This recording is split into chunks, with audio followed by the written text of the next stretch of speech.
അവയവകടത്തിനായി വ്യാജരേഖകൾ സൃഷ്ടിച്ച കേസിൽ അന്വേഷണം സംസ്ഥാന തലത്തിലേക്ക്. കേസിന്റെ വ്യാപ്തി പരിഗണിച്ചാണ് അന്വേഷണം വ്യാപിപ്പിക്കുന്നത്. പ്രത്യേക അന്വേഷണ സംഘം രൂപവൽക്കരിക്കുമെന്ന് കൊച്ചി സിറ്റി പോലീസ് കമ്മീഷണർ വ്യക്തമാക്കി. ആശുപത്രികൾ കേന്ദ്രീകരിച്ചും അന്വേഷണം നടത്തും. നിലവിലെ അന്വേഷണ സംഘത്തിന് പുറമെയാണ് പുതിയ സംഘം രൂപീകരിച്ചത്. നിലവിൽ ജില്ലാതലത്തിലുള്ള സംഘമാണ് കേസ് അന്വേഷിക്കുന്നത്. സംസ്ഥാനത്തിന്റെ വിവിധ ഭാഗങ്ങളിൽ അവയവക്കടത്ത് റാക്കറ്റിന്റെ ഇരകൾ ഉണ്ടെന്ന കണ്ടെത്തലാണ് അന്വേഷണം വിപുലമാക്കുന്നത്. ഉന്നതർക്കും ഈ തട്ടിപ്പിൽ ബന്ധമുണ്ടെന്ന് സൂചനയുണ്ട്. മെയിൻ പ്രതിയാണ് നമുക്ക് ആലോചിച്ച ആൾ കിട്ടി. ബട്ട് ഇതിൽ ഒരുപാട് ആൾക്കാരുണ്ട്. ഉറപ്പായിട്ട് ജനങ്ങളിൽ ഇതൊരു വലിയ നെറ്റ്വർക്കായിട്ട് ഒരു ഓർഗനൈസ്ഡ് ക്രൈമായിട്ടാണ് വന്നിട്ടുള്ളത്. അന്വേഷണം കംപ്ലീറ്റ് ആയിട്ട് പൂർണ്ണമായിട്ട് കൊണ്ടുവരണമെങ്കിൽ നമുക്ക് ഹോസ്പിറ്റലിസം അതിനോട് ഒരു ഭാഗമായിട്ട് വരും. അത് വിത്ത് നോളജ് വിത്തൗട്ട് നോളജ് ആണോ? ആരോപണ വിധേയമായ ആശുപത്രികൾ കേന്ദ്രീകരിച്ചും അന്വേഷണം നടത്തും.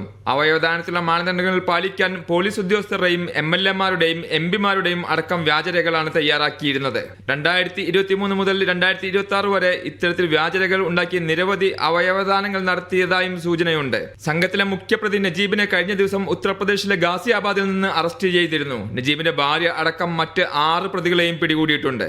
മീഡിയ 1 കൊച്ചി.